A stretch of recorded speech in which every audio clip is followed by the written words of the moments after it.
Hello everyone, मी काजल तुमचं स्वागत करते आमच्या ग्लोबल ऑनलाईन स्पर्धा परीक्षामध्ये। मित्रांनो, आपण बीएड सीईटीच्या कंप्लीट सिलेबसवरती एक लेक्चर सिरीज स्टार्ट केलेली आहे। आजचा आपला 17वा लेक्चर आहे आणि आजचा आपला बीएड सीईटीचा तिसऱ्या युनिटचा शेवटचा लेक्चर आहे। या अगोदरच्या लेक्चरमध्ये आपण तिसऱ्या युनिटमध्ये असणाऱ्या सर्व सब टॉपिक्सवरती महत्त्वाचे मुद्दे डिस्कस केलेले आहे। जे विद्यार्थी भारताचा इतिहास या युनिटचा अभ्यास करत आहात तर त्यांनी मागचे व्हिडिओज नक्कीच बघा, कारण की तुम्ही जर मागचे व्हिडिओज बघितले आणि प्रत्येक मुद्दा लक्षात ठेवला तर या विषयी येणारे सर्व एमसीक्यूज तुम्ही इझिली सॉल्व्ह करू शकता। आजच्या या व्हिडिओ लेक्चरमध्ये जो बीएड सीईटीचा तिसरा युनिट आहे म्हणजेच की भारताचा इतिहास, तर यामध्ये असणाऱ्या सर्व सब टॉपिक्सवरती आपण 60+ एमसीक्यूज डिस्कस करणार आहोत। तर जे विद्यार्थी बीएड सीईटीची प्रिपरेशन करत आहात त्या विद्यार्थ्यांसाठी आजचा हा व्हिडिओ अतिशय उपयुक्त ठरणार आहे, त्यामुळे व्हिडिओ शेवटपर्यंत बघा। बीएड सीईटीची प्रिपरेशन करणाऱ्या विद्यार्थ्यांसाठी एक अनाउन्समेंट आहे की आम्ही तुमच्यासाठी एक कंप्लीट कोर्स लॉन्च करतोय। या कंप्लीट कोर्समध्ये आम्ही तुम्हाला प्रोव्हाइड करणार आहोत full syllabus video lectures, full syllabus notes, full syllabus test series. मित्रांनो, व्हिडिओ लेक्चर्स मध्ये प्रत्येक इम्पॉर्टंट टॉपिक हा डिस्कस केलेला आहे, एक्सप्लेन केलेला आहे। फुल सिलेबस नोट्स मध्ये प्रत्येक इम्पॉर्टंट टॉपिक हा हायलाइट केलेला आहे, जेणेकरून तुम्हाला समजण्यात सोपं जाईल। आणि या व्यतिरिक्त तुम्हाला 10 फुल सिलेबस टेस्ट सिरीज देण्यात आलेले आहे। टेस्ट सिरीज मुळे काय होईल की तुमचा भरपूर अभ्यास होईल, भरपूर सराव होईल आणि त्याचा फायदा नक्कीच तुम्हाला परीक्षेत होईल। तर हा कंप्लीट कोर्स जॉइन करण्यासाठी खाली दिलेल्या नंबरवरती तुम्ही मेसेज करू शकता आणि याची फीस आहे ती फक्त 599 रुपये। मित्रांनो, हा कंप्लीट कोर्स तुम्ही नक्कीच जॉइन करा। जर या कोर्सनुसार तुम्ही जर अभ्यास केला, या कोर्सला तुम्ही जर पूर्णपणे फॉलो केलं तर परीक्षेत 100% तुम्ही पास व्हाल। मित्रांनो, मागील काही लेक्चरमध्ये मी हा जो युनिट आहे भारताचा इतिहास या युनिटवरती सर्व मुद्दे डिस्कस केलेले आहे, त्यामुळे तुम्ही पहिले ते व्हिडिओज बघा, जेणेकरून तुम्हाला आजच्या या व्हिडिओ लेक्चरमध्ये आपण जे पण प्रश्न बघणार आहोत तर त्या प्रश्नाची उत्तरे तुम्हाला लवकरात लवकर देता येईल। आणि जर तुम्ही मागील लेक्चर्समधले मुद्दे व्यवस्थितपणे लक्षात ठेवले असतील, व्यवस्थितपणे वाचले असतील तर तुम्हाला या टॉपिकवरती कोणताही प्रश्न येऊ द्या परीक्षेमध्ये तुम्ही इझिली सॉल्व्ह करू शकता। तर या ठिकाणी बघा, प्रश्न विचारलाय की पहिली गोलमेज परिषद ही कोणत्या साली भरली? पर्याय आहे 1921, 1931, 1930 आणि 1932। तर या प्रश्नाचं योग्य उत्तर आहे की पहिली गोलमेज परिषद ही 1930 साली भरली, म्हणजेच या प्रश्नाचं उत्तर येईल पर्याय नंबर क। पुढचा प्रश्न विचारलाय की दुसरी गोलमेज परिषद ही कोणत्या साली भरली? पर्याय आहे 1931, 1930, 1932 आणि 1929। मित्रांनो, या प्रश्नाचं योग्य उत्तर आहे की दुसरी गोलमेज परिषद ही 1931 साली भरली, म्हणजेच या प्रश्नाचं उत्तर येईल पर्याय नंबर अ। डॅश डॅश या गोलमेज परिषदेला राष्ट्रसभेचा एकही प्रतिनिधी उपस्थित नव्हता। आणि पर्याय आहे की पहिल्या गोलमेज परिषदला, की दुसऱ्या, की तिसऱ्या आणि चौथा पर्याय आहे की अ व क, म्हणजेच की पहिल्या किंवा तिसऱ्या। तर या प्रश्नाचं योग्य उत्तर आहे की पहिल्या आणि तिसऱ्या या गोलमेज परिषदेला राष्ट्रसभेचा एकही प्रतिनिधी उपस्थित नव्हता, म्हणजेच या प्रश्नाचं उत्तर येईल पर्याय नंबर ड, अ आणि क। त्यानंतरचा प्रश्न विचारलाय की दुसऱ्या गोलमेज परिषदेला हे डॅश डॅश राष्ट्रसभेचे प्रतिनिधी म्हणून गेले होते। पर्याय आहे डॉक्टर आंबेडकर, महात्मा गांधी, पंडित जवाहरलाल नेहरू आणि लोकमान्य टिळक। मित्रांनो, या प्रश्नाचं योग्य उत्तर आहे की दुसऱ्या गोलमेज परिषदेला महात्मा गांधी हे राष्ट्रसभेचे प्रतिनिधी म्हणून गेले होते। तर या प्रश्नाचं उत्तर येईल पर्याय नंबर ब। पुढचा प्रश्न विचारलाय की पहिल्या गोलमेज परिषदेला डॅश डॅश हे दलित प्रतिनिधी म्हणून उपस्थित होते। पर्याय आहे महात्मा गांधी, डॉक्टर आंबेडकर, राजश्री शाहू महाराज आणि महर्षी कर्वे। आत्ताच आपण मागच्या प्रश्नामध्ये बघितलं की दुसऱ्या गोलमेज परिषदेला महात्मा गांधी हे राष्ट्रसभेचे प्रतिनिधी होते, म्हणजेच या ठिकाणी महात्मा गांधी हे ऑप्शन कटलं। तर तशाच प्रकारे पहिल्या गोलमेज परिषदेला डॉक्टर आंबेडकर हे दलित प्रतिनिधी म्हणून उपस्थित होते। तर या प्रश्नाचं उत्तर येईल पर्याय नंबर ब। अशाच पद्धतीने पुढचा प्रश्न विचारलाय की डॅश डॅश यांनी राष्ट्रपती म्हणून सर्वाधिक काळ काम केले। पर्याय आहे doctor Zakir Husain, doctor Sarvepalli Radhakrishnan, doctor Rajendra Prasad आणि ज्ञानी झैल सिंग। तर या प्रश्नाचं योग्य उत्तर आहे की डॉक्टर राजेंद्र प्रसाद यांनी राष्ट्रपती म्हणून सर्वाधिक काळ काम केले। तर या प्रश्नाचं योग्य उत्तर येईल पर्याय नंबर क। या टॉपिकवरती अजून काही इम्पॉर्टंट एमसीक्यूज डिस्कस करूया। प्रश्न विचारलाय की स्वदेशी वस्तूंचा वापर, परदेशी वस्तू व बहिष्कार, सरकारी नोकऱ्या व पदव्यांचा त्याग हा कार्यक्रम कोणाशी संबंधित आहे? आणि या प्रश्नासाठी 4 पर्याय दिलेले आहेत: चले जाव आंदोलन, दांडी यात्रा, असहकार आंदोलन आणि वैयक्तिक सत्याग्रह। मित्रांनो, या प्रश्नाचं योग्य उत्तर आहे की स्वदेशी वस्तूचा वापर, परदेशी वस्तूवर बहिष्कार, सरकारी नोकऱ्या व पदव्यांचा त्याग हा कार्यक्रम असहकार आंदोलनाशी संबंधित आहे। तर या प्रश्नाचं उत्तर येईल पर्याय नंबर क। पुढचा प्रश्न बघा. पुढचा प्रश्न हा बीएड सीईटी 2005 मध्ये विचारलेला प्रश्न आहे. व्यवस्थितपणे लक्ष देऊन बघा की महाराष्ट्राच्या पहिल्या महिला शिक्षिका कोण होत्या. पर्याय आहे पंडित रमाबाई, सरोजिनी नायडू, सावित्रीबाई फुले आणि रानडे. या प्रश्नाचं योग्य उत्तर आहे की महाराष्ट्राच्या पहिल्या महिला शिक्षिका या सावित्रीबाई फुले होत्या. म्हणजेच या प्रश्नाचं उत्तर येईल पर्याय नंबर क. पुढचा प्रश्न विचारलाय की अंदमान निकोबार ही बेटे जिंकल्यावर नेताजींनी त्यांना डॅश डॅश ही नावे दिले. म्हणजेच त्यांना काय नावे दिली. तर पर्याय आहे शहीद व स्वराज्य, बलिदान व स्वातंत्र्य, स्वदेश व स्वराज्य आणि शहीद व आझाद. मित्रांनो, या प्रश्नाचं योग्य उत्तर आहे की अंदमान निकोबार ही बेटे जिंकल्यानंतर नेताजींनी त्यांना शहीद व स्वराज्य ही नावे दिली. तर या प्रश्नाचं उत्तर येईल पर्याय नंबर अ.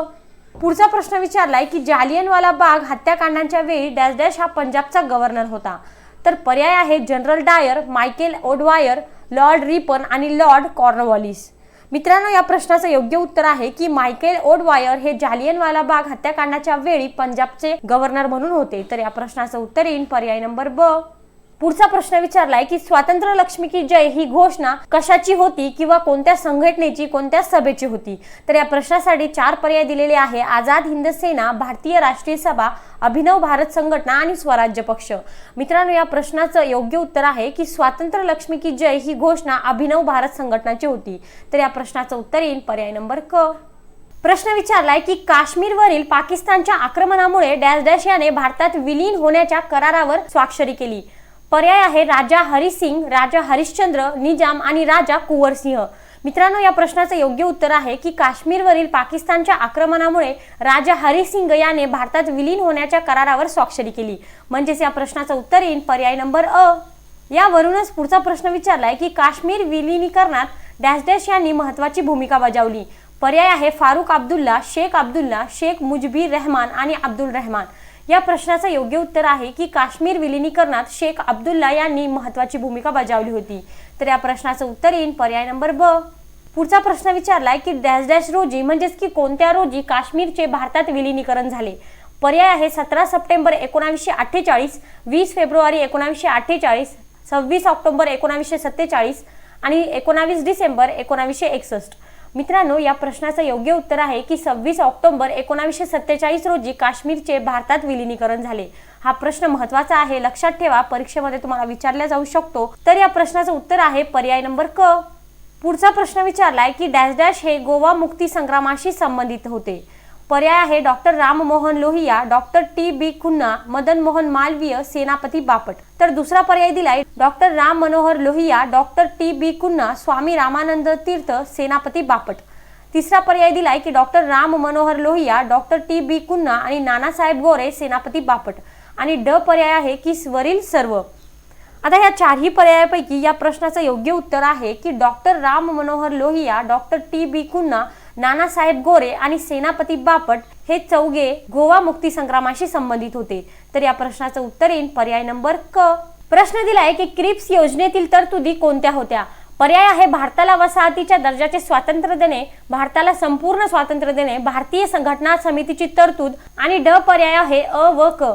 मित्रांनो, या प्रश्नाचं योग्य उत्तर आहे की भारताला वसाहतीच्या दर्जाचे स्वातंत्र्य देणे आणि भारतीय संघटना समितीची तरतूद करणे हे दोन्ही सुद्धा क्रिप्स योजनेतील तरतुदी होत्या. तर या प्रश्नाचं उत्तर येईल पर्याय नंबर ड, अ आणि क. पुढचा प्रश्न विचारलाय की माउंट बॅटन योजना ही किती कलमी होती. पर्याय आहे 12, 8, 20 आणि 28. या प्रश्नाचं उत्तर आहे की माउंट बॅटन योजना ही 20 कलमी होती. तर या प्रश्नाचं उत्तर येईल पर्याय नंबर क. पुढचा प्रश्न विचारलाय की डॅश डॅश रोजी म्हणजेच की कोणत्या रोजी दांडी यात्रेस प्रारंभ झाला. पर्याय आहे 1 ऑगस्ट 1920, 25 सप्टेंबर 1932, 8 ऑगस्ट 1942 आणि 12 मार्च 1930. मित्रांनो, या प्रश्नाचं योग्य उत्तर आहे की 12 मार्च 1930 रोजी दांडी यात्रेस प्रारंभ झाला. तर या प्रश्नाचं उत्तर येईल पर्याय नंबर ड. पुढचा प्रश्न बघा. प्रश्न विचारलाय की गांधीजींनी सुरू केलेल्या दांडी यात्रेस 2005 साली किती वर्षे पूर्ण झाली होती. हा जो प्रश्न आहे तर तो बीएड सीईटी 2005 मध्ये विचारलेला प्रश्न आहे. लक्षात ठेवा, हा अतिशय महत्त्वाचा प्रश्न आहे. तर या प्रश्नासाठी 4 पर्याय दिलेले आहे 50, 75, 60 आणि 100. तर याचं योग्य उत्तर आहे की गांधीजींनी सुरू केलेल्या दांडी यात्रेस 2005 साली 75 वर्षे पूर्ण झाली होती. म्हणजे या प्रश्नाचं उत्तर येईल पर्याय नंबर ब. पुढचा प्रश्न विचारलाय की कोणत्या साली सर सायमन भारतात आले. पर्याय आहे 1941, 1919, 1927 आणि 1903. मित्रांनो, या प्रश्नाचं योग्य उत्तर आहे की 1927 साली सर सायमन भारतात आले. म्हणजेच या प्रश्नाचं उत्तर येईल पर्याय नंबर क. प्रश्न दिलेला आहे की डॅश डॅश यांनी घोषित केलेल्या जातीय निवाड्यानुसार अस्पृश्यांना वेगळे मतदारसंघ देण्यात आले. आणि या प्रश्नासाठी 4 पर्याय दिलेले आहे: Winston Churchill, Ramsay MacDonald, John Mathai आणि थॉमस हेस्टिंग्स.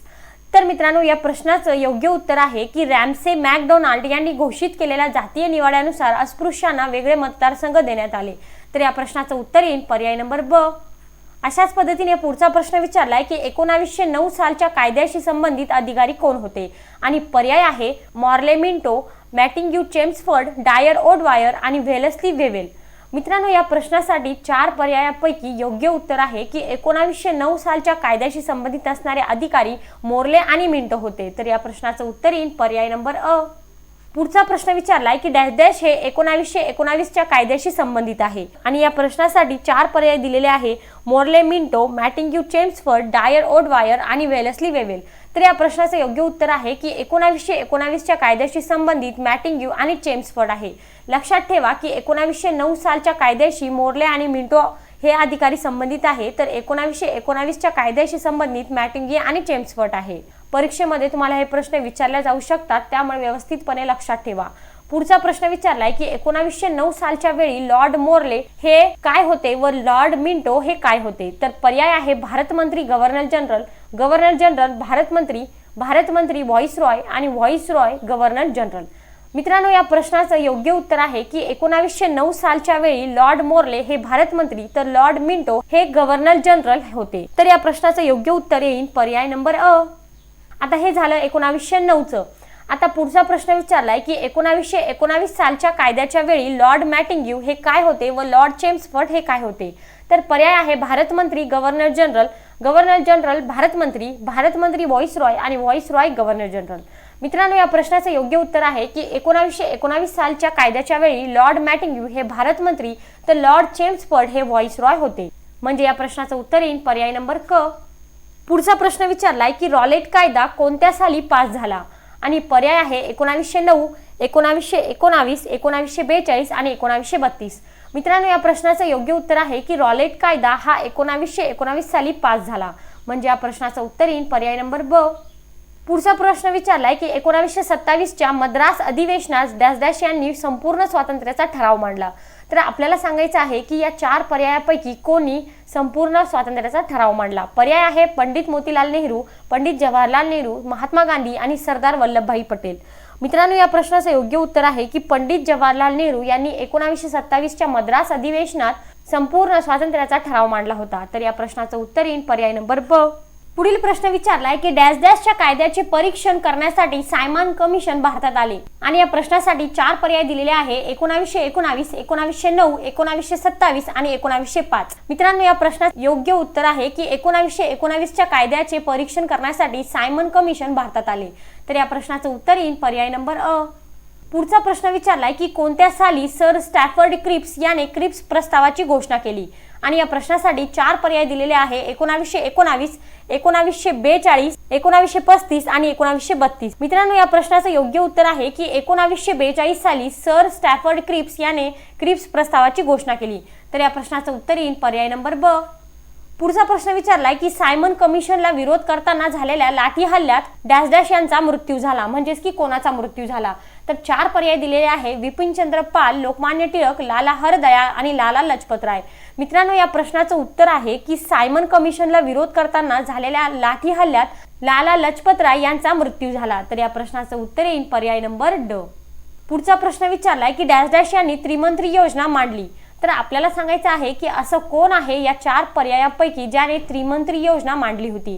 तर पर्याय आहे Lord Pethick Lawrence, Sir Stafford Cripps, A V Alexander आणि ड पर्याय दिलेला आहे वरील सर्व.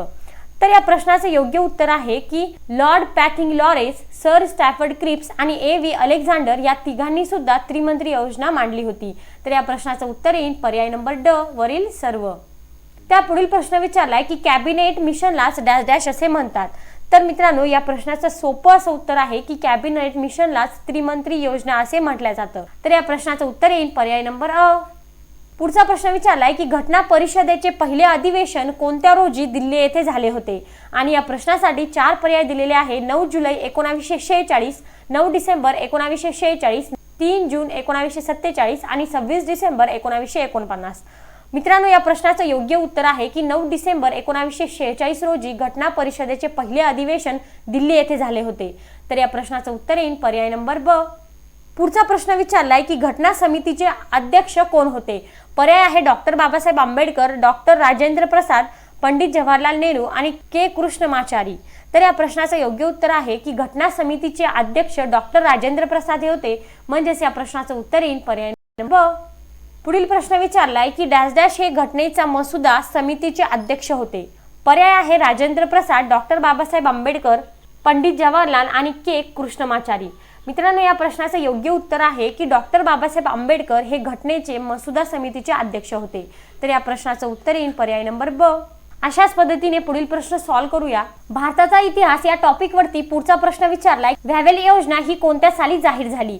पर्याय आहे 1947, 1945, 1937 आणि 1932.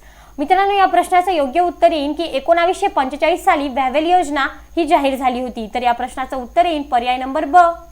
पुढचा प्रश्न विचारलाय की क्रिप्स योजनेचे वर्ष कोणते होते आणि पर्याय आहे 1942, 1945, 1937 आणि 1919. लक्षात ठेवा की व्हॅवेल योजना ही 1945 साली जाहीर झाली, तर त्याऐवजी क्रिप्स योजना ही 1942 मध्ये जाहीर झाली होती. तर या प्रश्नाचं उत्तर येईल पर्याय नंबर अ. पुढील प्रश्न विचारलाय भारताच्या फाळणीची घोषणा लॉर्ड माउंटबॅटनने कोणत्या रोजी जाहीर केली. पर्याय आहे 15 ऑगस्ट 1947, 3 ऑगस्ट 1947, 3 जून 1945 आणि 3 जून 1947. मित्रांनो, या प्रश्नाचं योग्य उत्तर आहे की भारताच्या फाळणीची घोषणा लॉर्ड माउंटबॅटन याने 3 जून 1947 रोजी जाहीर केली होती. म्हणजेच की या प्रश्नाचं उत्तर येईल पर्याय नंबर ड. अशाच पद्धतीने पुढचा प्रश्न विचारलाय की डॅश डॅश यांनी संस्थानाच्या विलीनीकरणात महत्त्वाची भूमिका बजावली आणि आपल्याला सांगायचं आहे की या 4 पर्यायापैकी असं कोण होतं ज्यांनी संस्थानाच्या विलीनीकरणात महत्त्वाची भूमिका बजावली होती. तर पर्याय आहे महात्मा गांधी, पंडित जवाहरलाल नेहरू, सरदार वल्लभभाई पटेल आणि डॉक्टर राजेंद्र प्रसाद. तर या प्रश्नाचं उत्तर आहे की सरदार वल्लभभाई पटेल यांनी संस्थानाच्या विलीनीकरणात महत्त्वाची भूमिका बजावली होती. तर या ठिकाणी आपलं उत्तर येईल पर्याय नंबर क. पुढचा प्रश्न विचारलाय की रजाकार या हिंसावादी संघटनेचा नेता कोण होता. पर्याय आहे कासिम रजवी, मीर कासिम, मीर जाफर आणि निजाम. या 4 पर्यायापैकी या ठिकाणी योग्य उत्तर आहे की रजाकार या हिंसावादी संघटनेचा नेता कासिम रजवी होता. तर या ठिकाणी या प्रश्नाचं उत्तर येईल पर्याय नंबर अ. रजाकार ही संघटना कोणत्या संस्थानाशी संबंधित आहे. पर्याय आहे हैदराबाद, काश्मीर, जुनागड आणि छत्तीसगड. तर मित्रांनो, या प्रश्नाचं योग्य उत्तर येईल की रजाकार ही संघटना हैदराबाद या संस्थानाशी संबंधित आहे. तर या प्रश्नाचं उत्तर येईल पर्याय नंबर अ. पुढील प्रश्न विचारलाय की हैदराबाद मुक्ती संग्रामाचे नेतृत्व कोणी केले आणि या प्रश्नासाठी 4 पर्याय दिलेले आहेत. स्वामी विवेकानंद, स्वामी रामानंद तीर्थ, स्वामी दयानंद आणि स्वामी राघवानंद तीर्थ. तर या ठिकाणी या प्रश्नाचं उत्तर येईल की हैदराबाद मुक्ती संग्रामाचे नेतृत्व स्वामी रामानंद तीर्थ यांनी केले. म्हणजेच या प्रश्नाचं उत्तर येईल पर्याय नंबर ब. पुढचा प्रश्न विचारलाय की डॅश डॅश रोजी हैदराबादमध्ये पोलीस कारवाई सुरुवात झाली आणि या प्रश्नासाठी 4 पर्याय दिलेले आहे. 17 ऑक्टोबर 1961, 13 सप्टेंबर 1948, 26 ऑक्टोबर 1947, 13 सप्टेंबर 1947. तर मित्रांनो, या प्रश्नाचं योग्य उत्तर आहे की 13 सप्टेंबर 1948 रोजी हैदराबादमध्ये पोलीस कारवाई सुरुवात झाली. तर या प्रश्नाचं उत्तर येईल पर्याय नंबर ब. पुढचा प्रश्न विचारलाय की कोणत्या रोजी हैदराबाद संस्थान निजामाच्या तावडीतून मुक्त झाले. पर्याय आहे 17 सप्टेंबर 1947, 13 सप्टेंबर 1948, 17 सप्टेंबर 1948 आणि 13 सप्टेंबर 1947. तर या ठिकाणी या प्रश्नाचं उत्तर येईल की 17 सप्टेंबर 1948 रोजी हैदराबाद संस्थान निजामाच्या तावडीतून मुक्त झाले. म्हणजेच की या प्रश्नाचं उत्तर येईल पर्याय नंबर क. पुढचा प्रश्न विचारलाय की भारत स्वतंत्र झाला तरी गोवा कोणाच्या ताब्यात होता. पर्याय आहे पोर्तुगीज, फ्रेंच, डच आणि इंग्रज. या प्रश्नाचं उत्तर येईल की भारत स्वतंत्र झाला तरी गोवा हा पोर्तुगीजच्या ताब्यात होता. म्हणजे या प्रश्नाचं उत्तर येईल पर्याय नंबर अ. पुढचा प्रश्न बघा की गोव्याची मुक्ती ही कोणत्या झाली. पर्याय आहे 1947 साली ब्रिटिशांपासून, 1950 साली ब्रिटिशांपासून, 1954 साली पोर्तुगीजांपासून, तर 1961 साली पोर्तुगीजांपासून. तर या ठिकाणी बघा, आताच आपण बघितलं की गोवा हा कोणाच्या ताब्यात होता, तर पोर्तुगीजांच्या ताब्यात. म्हणजेच या ठिकाणी जे ब्रिटिश दिलेले आहे तर ते ऑप्शन्स काय होईल, कट. म्हणजे अ आणि ब ऑप्शन कटले, राहिले काय क आणि ड, तर क आणि ड पैकी या ठिकाणी आपलं उत्तर येईल पर्याय नंबर ड, कारण की 1961 साली पोर्तुगीजांपासून गोव्याची मुक्ती झाली होती. म्हणजेच या प्रश्नाचं उत्तर येईल पर्याय नंबर ड. पुढचा प्रश्न विचारलाय की जुनागड संस्थान हे कोठे होते, तर पर्याय आहे सौराष्ट्र गुजरातमध्ये, हैदराबाद जवळ, कर्नाटकमध्ये आणि काश्मीरमध्ये. तर या प्रश्नाचं योग्य उत्तर आहे की जुनागड संस्थान हे सौराष्ट्र म्हणजेच की गुजरातमध्ये होते. तर या प्रश्नाचं योग्य उत्तर येईल पर्याय नंबर अ. पुढचा प्रश्न विचारलाय की डॅश डॅश रोजी जुनागड संस्थान भारतात विलीन झाले. पर्याय आहे 17 सप्टेंबर 1948 रोजी, 20 फेब्रुवारी 1948, 26 ऑक्टोबर 1947 आणि 19 डिसेंबर 1961. मित्रांनो, या प्रश्नाचं योग्य उत्तर आहे की 20 फेब्रुवारी 1948 रोजी जुनागड संस्थान भारतात विलीन झाले. म्हणजे या प्रश्नाचं उत्तर येईल पर्याय नंबर ब. पुढचा प्रश्न विचारलाय की सुरुवातीला काश्मीरच्या संस्थानिकाने कोणता निर्णय घेतला. पर्याय आहे पाकिस्तानात विलीन होण्याचा, स्वातंत्र्य राहण्याचा, भारतात विलीन होण्याचा आणि जनतेच्या इच्छेनुसार. तर या प्रश्नाचं उत्तर आहे की सुरुवातीला काश्मीरच्या संस्थानिकाने स्वातंत्र्य राहण्याचा निर्णय घेतला होता. तर या प्रश्नाचं उत्तर येईल पर्याय नंबर ब. प्रश्न विचारलाय की भारताचा पोलादी पुरुष कोणाला म्हणतात, आणि या प्रश्नासाठी 4 पर्याय दिलेले आहे. डॉक्टर मौलाना आझाद, लोकमान्य टिळक, लाला लजपत राय आणि सरदार वल्लभभाई पटेल. तर या प्रश्नाचं योग्य उत्तर आहे की भारताचा पोलादी पुरुष हे सरदार वल्लभभाई पटेल यांना म्हटलं जातं. म्हणजेच या प्रश्नाचं उत्तर येईल पर्याय नंबर ड. पुढील प्रश्न विचारलाय मूलोद्योग शिक्षणाची कल्पना कोणी मांडली, आणि पर्याय आहे पंडित जवाहरलाल नेहरू, महात्मा गांधी, राजा राममोहन रॉय आणि दादाभाई नौरोजी. मित्रांनो, अतिशय सोपा प्रश्न आहे. हा प्रश्न तुम्ही लक्षात ठेवायचा आहे, कारण की हा अतिशय महत्त्वाचा प्रश्न आहे. तर या प्रश्नाचं उत्तर येईल की मूलोद्योग शिक्षणाची कल्पना महात्मा गांधी यांनी मांडली होती. तर या प्रश्नाचं उत्तर येईल पर्याय नंबर ब. पुढील प्रश्न विचारलाय की सायमन कमिशनवर काँग्रेसने बहिष्कार घालण्याचे कारण काय होते, आणि पर्याय आहे त्यामध्ये एकही हिंदी सदस्य नव्हता, त्यामुळे दलितांना वेगळे मतदारसंघ मिळणार होते, त्यामुळे भारताची फाळणी होणार होती, किंवा वरील सर्व. तर या प्रश्नाचं योग्य उत्तर आहे की सायमन कमिशनवर काँग्रेसने बहिष्कार घालण्याचे कारण असे होते की त्यामध्ये एकही हिंदी सदस्य नव्हता. तर या प्रश्नाचं उत्तर येईल पर्याय नंबर अ. पुढील प्रश्न विचारलाय की दुसऱ्या गोलमेज परिषदेत हिंदू धर्माचे प्रतिनिधित्व म्हणून कोणी केले, आणि पर्याय आहे पंडित मदन मोहन मालवीय, महात्मा गांधी, फिरोजशाह मेहता आणि डॉक्टर आंबेडकर. मित्रांनो, या प्रश्नाचं योग्य उत्तर आहे पंडित मदन मोहन मालवीय यांनी दुसऱ्या गोलमेज परिषदेत हिंदू धर्माचे प्रतिनिधित्व केले होते. तर या प्रश्नाचं उत्तर येईल पर्याय नंबर अ. पुढील प्रश्न बघा. प्रश्न दिलाय की पहिल्या गोलमेज परिषदेत डॅश डॅश हे हिंदू महासभेचे प्रतिनिधी म्हणून उपस्थित होते, आणि पर्याय आहे बॅरिस्टर जयकर, डॉक्टर मुंजे, डॉक्टर आंबेडकर आणि ड पर्याय आहे अ व ब, म्हणजेच की बॅरिस्टर जयकर आणि डॉक्टर मुंजे. मित्रांनो, या प्रश्नाचं योग्य उत्तर आहे की पहिल्या गोलमेज परिषदेत बॅरिस्टर जयकर आणि डॉक्टर मुंजे हे हिंदू महासभेचे प्रतिनिधी म्हणून उपस्थित होते. म्हणजे या प्रश्नाचं उत्तर येईल पर्याय नंबर ड, अ आणि ब. पुढील प्रश्न विचारलाय की डॅश डॅश यांनी अहमदाबाद जवळ सत्याग्रह आश्रम बनविला.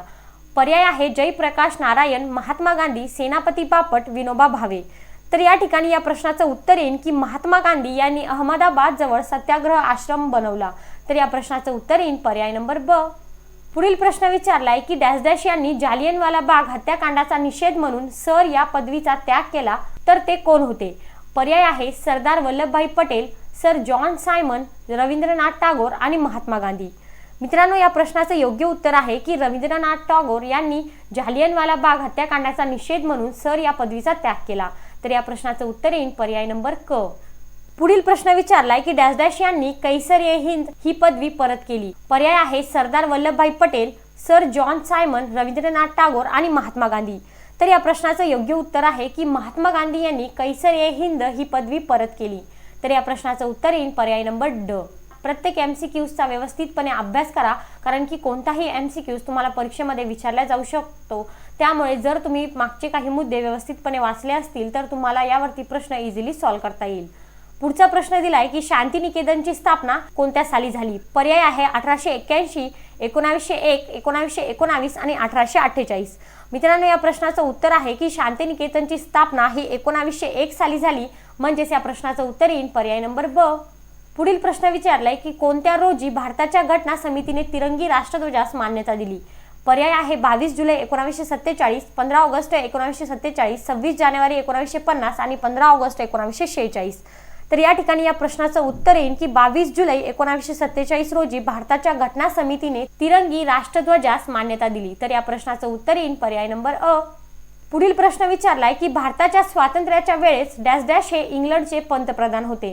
आपल्याला सांगायचं आहे की खाली दिलेल्या या 4 पर्यायापैकी असं कोण आहे ज्याला भारताच्या स्वातंत्र्याच्या वेळेस इंग्लंडचे पंतप्रधान केले होते। तर या ठिकाणी तुम्हाला पर्याय दिलेले आहे चर्चिल, मॅकडोनाल्ड, किंग्सफोर्ड आणि ॲटली। तर या ठिकाणी या प्रश्नाचं उत्तर येईल की ॲटली हे भारताच्या स्वातंत्र्याच्या वेळेस इंग्लंडचे पंतप्रधान होते। तर या प्रश्नाचं उत्तर येईल पर्याय नंबर ड। पुढील प्रश्न विचारलाय की जालियनवाला बाग हत्याकांडाच्या चौकशीसाठी डॅश डॅश हे आयोग नेमला गेला होता। तर या ठिकाणी तुम्हाला 4 पर्याय दिलेले आहे हंटर, क्रिप्स, जॅक्सन आणि मॅकडोनाल्ड आणि या 4 पर्यायापैकी योग्य उत्तर या ठिकाणी आपल्याला शोधायचं आहे। तर मित्रांनो या प्रश्नाचं उत्तर येईल की जालियनवाला बाग हत्याकांडाच्या चौकशीसाठी हंटर आयोग हा नेमला गेला होता। तर या ठिकाणी या प्रश्नाचं उत्तर येईल पर्याय नंबर अ। मित्रांनो आजच्या लेक्चरचा शेवटचा प्रश्न आहे की डॅश डॅश हे भारताचे पहिले गृहमंत्री होते आणि या प्रश्नासाठी 4 पर्याय दिलेले आहे सरदार वल्लभभाई पटेल, चिंतामणराव देशमुख, डॉक्टर मौलाना अब्दुल कलाम आझाद आणि लाल बहादूर शास्त्री। तर या प्रश्नाचं योग्य उत्तर आहे की सरदार वल्लभभाई पटेल हे भारताचे पहिले गृहमंत्री होते। तर या प्रश्नाचं उत्तर येईल पर्याय नंबर अ।